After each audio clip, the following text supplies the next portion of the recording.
YouTube channel. I am Dr. Ashwati. Students, in this lecture, I am going to discuss about India's nuclear policy. So, India, when it got independence in 1947, we never had a plan to go nuclear or to develop a weapon grade nuclear arsenals or anything. So here we have a very short history that I am going to discuss here first. So nuclear program of India was initiated in the late 1940s and it was under the guidance of Homi J. Bhabha. So in those days, as we know that Pandit Jawaharlal Nehru, he had a kind of a great interest in developing the scientific temper. So he wanted to use the nuclear and the nuclear technology for the energy purposes, not for developing the weapons or arsenals. So we have started our nuclear program, or we can say that the nuclear program of India was initiated in the late 1940s, and the one of the most pioneer in this field or in this regard was Homi J. Bhabha. Then after, we have the enactment of the Atomic Energy Act in 1948. Then after, we have seen that the 1945, we have seen that the Hiroshima, Nagasaki, the dropping of the atomic bombs on Hiroshima, Nagasaki by USA, which actually we can say that which led to the origin of the debate about the nuclear arsenals in the world. Simultaneously, various countries also, they started developing their nuclear weapons. So we have the started with USA, followed by USSR, then after different other countries, UK, France, and then in the 1960s, China also developed its own nuclear arsenal. Now it created a world which was divided between, obviously Cold War was there, but another dimension happened, or two class of countries in the world emerged, nuclear haves and nuclear have-nots. And these nuclear 5 countries, they are part of the United Nations Security Council also, the permanent members. So here we have in those days, USSR, now Russia, USA, UK, France, then after China. 5 of these countries are nuclear powered. Now they came up with an idea in the late 1960s in the formation of the Nuclear Non-Proliferation Treaty, which meant that only 5 countries in the world are allowed to keep the nuclear weapons. Rest of the countries have to sign the Nuclear Non-Proliferation Treaty. It means that to give a commitment to the world that the countries who are actually going to sign it and later ratify the treaty, they are not going to develop the nuclear arsenal. So this came in 1968. And India refused to sign the Non-Proliferation Treaty because India's stand was very clear that it is a biased treaty, a discriminatory one, because it creates 2 classes like the nuclear haves and nuclear have-nots. Then in 1974, India conducted its first nuclear tests in the Pokhran range, and it was codenamed Operation Smiling Buddha, the first nuclear explosion undertaken by India in May 1974. And at that time, the government of India, then we had the Prime Minister Indira Gandhi, and it was termed as a peaceful nuclear explosion. This led to a huge uproar in the world. Different types of reactions came up, and at that time the countries which were providing us with the nuclear materials also, they refused to provide us. So different types of debates started, okay, what will happen next and everything. But for India, this was a very important step because China, we already had war with China in 1962, and in the 60s itself, China has developed its own nuclear weapon. China in the backyard, it was like a kind of a bear, India had its own threat, any day China can blackmail India with that of the nuclear weapon. So it was very necessary for India that they have to develop their own nuclear nuclear technology for the balance of power purposes. Later on, India opposed the indefinite extension of the Non-Proliferation Treaty in the 1995 also. Apart from that, India also refused to sign the Comprehensive Test Ban Treaty. which is also known as the CTBT. Then comes the decisive year. In 1998, India conducted its second nuclear test in the Pokhran range, and this happened in May 1998. India tested its nuclear nuclear capability in the Pokhran range, and that same time, within a week time, Pakistan also conducted their nuclear tests in the Chagai Mountains. It brought severe consequences also. Various sanctions were also imposed, and it started with a huge debate that because already India's relations with Pakistan was on a very hostile note, and what will happen now? Both countries are nuclear powered countries. Very important to mention here is that India, like both hostility is there, but India is under the democratic control. India has a civilian government. But what about Pakistan?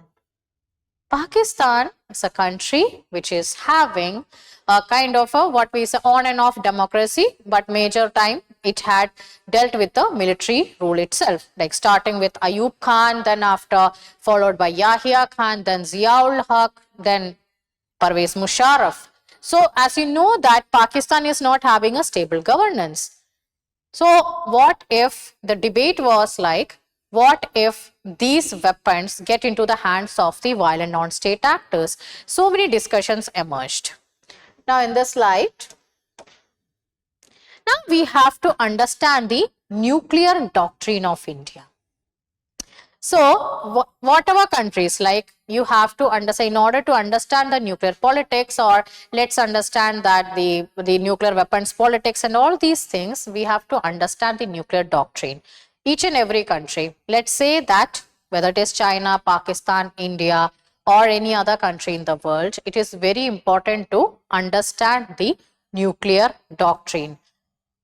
First and foremost is that we should keep an eye on the fact that whether these countries are democratic or not, whether the command and control is in the hand of the civilians, a civilian government, or in the hands of a military government, military junta, or whatsoever it is, whether it is in the hands of the authoritarian system or anything. These things are very important. Even like we can find another like parallel that we can also find some sort of, when like in comparative politics, we study about the regimes. Regimes play a very important role in the command and control over nuclear weapons. So now I'm going to discuss about India's nuclear doctrine. So first nuclear doctrine is that building and maintaining a credible minimum deterrent. So we are not getting into any sort of arms race, or we are not trying to like increase the stockpiles or anything. We have developed the nuclear weapon technology to achieve the credible minimum deterrent, because in our neighborhood we have China, and on the other hand we have Pakistan. So having this nuclear technology, weapon grade technology, was a necessary fact for India's security. Secondly, no first use. It means that we are not going to be offensive.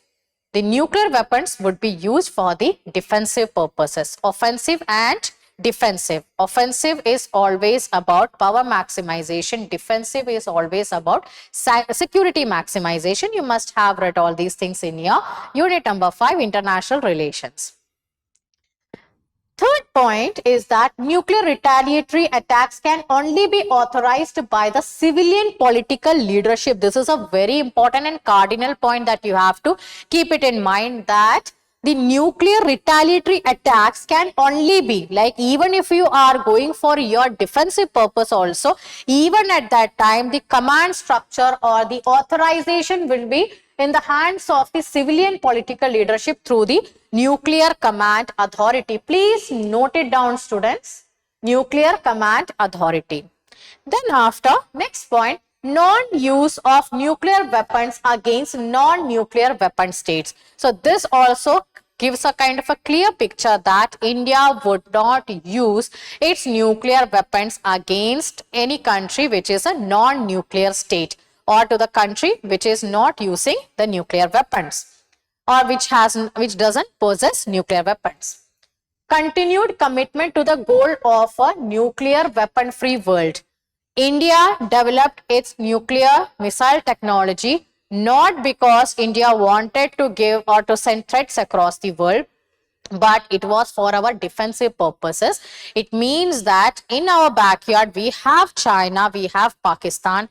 So any form of, like, that in order to deter any form of like, threatening or any threat calls from China or later on from Pakistan. So for India, it was very necessary that we had to show to the world that yes, we have the nuclear capability. And yes, obviously here the point is that India still continues with its commitment to the goal of a nuclear weapon free world. Then we have to discuss about the Nuclear Command Authority.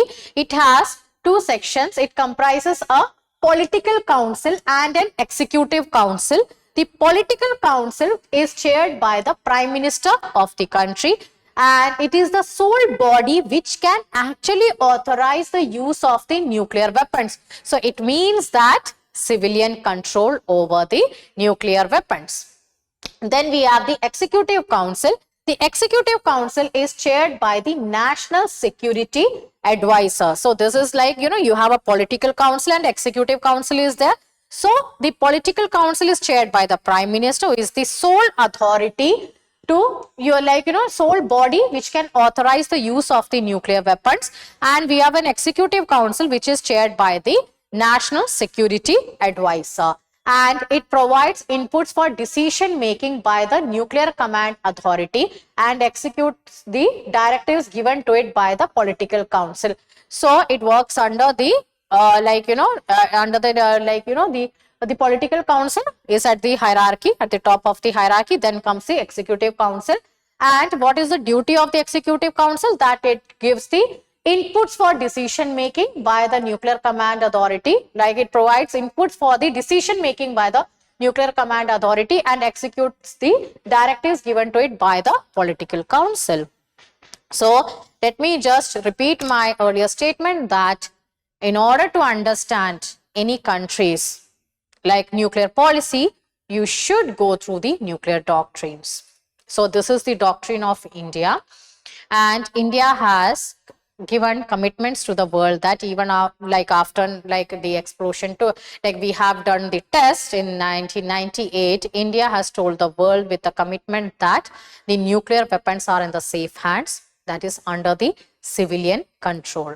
And as we know that Pakistan's nuclear weapons are actually a kind of a bit threat is there because of the condition of that security situation in Pakistan, which is like a country which always has a unstable democracy, and often the military's role in the politics is also a very big questionable matter. And then after, obviously, like it shares borders with Afghanistan, which recently has got a Talibani rule also, which actually the Taliban came after the crackdown on the democracy of Afghanistan.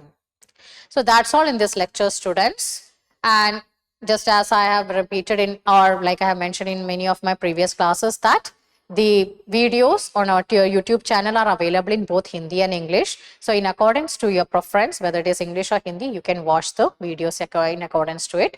So students, thank you for watching this lecture. See you in another lecture. Bye-bye.